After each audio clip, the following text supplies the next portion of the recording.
Hi hello నమస్తే welcome to LP news. నేను తడి రాజశేఖర్. మెట్పల్లి పట్టణంలో దొంగల బీభత్సం ఆగడం లేదు. వారంలోనే 2 చైన్ స్నాచింగ్ ఘటనలు జరగడంతో పట్టణ ప్రజలు తీవ్ర భయాందోళనలో ఉన్నారు.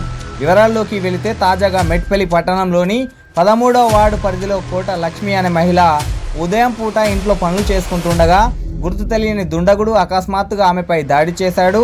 ఈ దాడిలో సుమారు 3 తులాల బంగారు పుస్తెల తాడును లాక్కొని దుండగుడు అక్కడి నుంచి పరారయ్యాడు.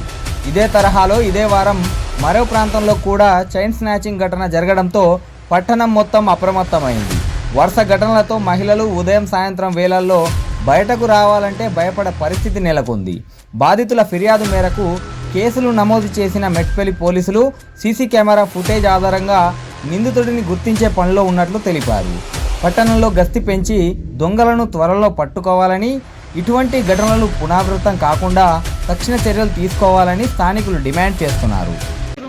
బాత్రూమ్ పోయి ఇటు పోయేటప్పుడు ఏం లేదు, వచ్చేటప్పుడు ఏడ నిలబడ్డట్టున్నాడు. నిలబడే వరకల్లా ఆయన వచ్చి మీద పడ్డాడు. మీద పడే వరకల్లా ఇట్లా పట్టిన చూడ పేరు గుంజుకుంటున్నాను. మీద పడ్డ వరకల్లా నువ్వు ఓరుతావని ఆయన నన్ను చెంప మీద కొట్టాడు. చెంప మీద కొట్టే వరకల్లా ఆయన గోడకేసెత్తింది. 2-3 దెబ్బలు కొట్టింది. ఇక నన్ను ఏం చేస్తాడు అని ఆయనతో నేను ఈడ్చబెట్టింది. చేతి ఈడ్చబెట్టే వరకల్లా గుంజుకున్నాడు. ఇక బయట పడ్డాడు. ఎంత పోయిందమ్మా? ఒక్క నేను కనిపించింది. ఇక ఎంత పోయింది బంగారం? 3 తులాలు బంగారం. ఇక గంతే, అది ఎంత వచ్చిందే లేదు. ఇక నాకు ఒక్కోడు కనిపించింది, ఒక్కోడు అయితే నా మెడలకి వెళ్ళి తీసుకున్నాడు. ఇక పోయింది.